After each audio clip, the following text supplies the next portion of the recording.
It will indeed. Ashley Strohmeyer live for us in New York City. Ashley, thank you. I mean, the whole thing is thank you. Let's bring in the host of the Aaron Cohen Show podcast, Israeli Special Ops veteran Aaron Cohen, Rabbi Chaim Mentz from the Chabad of Bel Air here in Los Angeles, and the star of Netflix Skin Decision, before and after, board-certified plastic surgeon, Dr. Sheila Nazarian. Thank you all for coming on. I know you're so politically involved in this. This is key because, as Ashley was saying here, you have Zoran Mamdani, who decided that he was, he's going to run for mayor.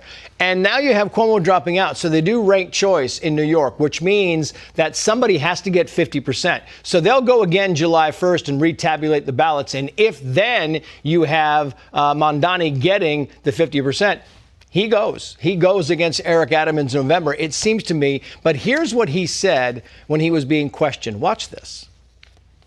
Does that just make you uncomfortable? Like the phrase globalized intifada, from the river to the sea, does that make you uncomfortable? I know people for whom those things mean very different things. And to me, ultimately, what I hear in so many is a desperate desire for equality and equal rights in standing up for Palestinian human rights. From the river to the sea doesn't mean different things. It means one thing. It was literally one statement, and he could be the next mayor of New York City. What's going on there? I think that this just goes to show how brainwashed the youth are. It was the youth vote, the college-aged vote, that led to this success for him. And unfortunately, as I've been saying, this is a very limited amount of time we have to turn things around with the current people in power, because coming down the line are these brainwashed, indoctrinated kids who think globalized intifada means shake things up rather than kill the Jews. Yeah. I mean, Rabbi, this is your hometown. This is my hometown. Your hometown, what's happening in? You know, we had some, quote, anti-Semites like David Dinkins, and we had other people that when there was rioting in the streets, he just looked the other way for a few days, and they said, oops, maybe I should call in the police. We've seen anti-Semites in the mayoral office. Now we're all of a sudden having something that you have 40% of immigrants right now in the city of New York.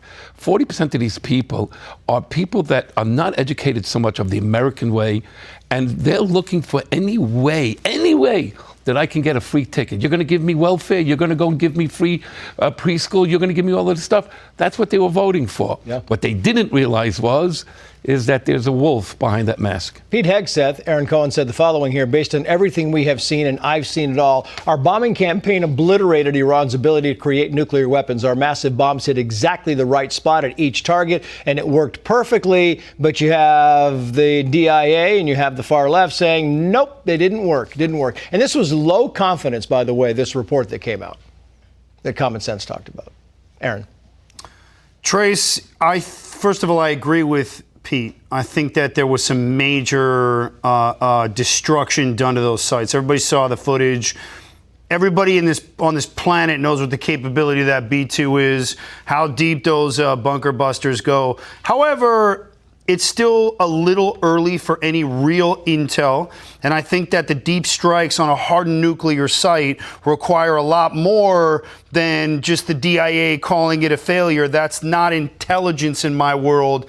That's politics. Yeah. So I come out with, like you just said, the AIEA disagrees, which immediately shuts down the New York Times or anybody else or CNN who's saying that it's not. I say wait for Mossad or whoever else in Israel is on the ground, or the U.S. joint combined. Wait for that actual battle damage assessment to come out, and then there's not going to be any more anonymous source playing media games. Richard Blumenthal, Democratic Senator of Connecticut, said the following. Watch this. This ceasefire may be more in Donald Trump's imagination than in reality. I want to see evidence on the ground in real time that there is a ceasefire. I am deeply concerned that chaos and confusion seem to be the United States brand of foreign policy right now. Iran needed this ceasefire, Sheila, not Israel. That's correct. I think that Israel was on its way to finish them off, and Iran said, you know what, hold up, we have no cards left. We need a ceasefire to allow us to regroup. I don't trust this regime at all. If they agree to a ceasefire, it's only for their own survival, not because they want any sort of peace. Yeah. Rabbi, it seems to me like she's right on this. 100%. There is no eyes on the ground to tell you exactly what it is. Our president did a very, very quick victory lap, and I think he wants to keep that victory lap, but why would you keep this regime? And you just had the breaking news, what you told us right before the break, right before we went on, is that they're already rounding up 700 people and prisoners. Yep. They are looking for anybody.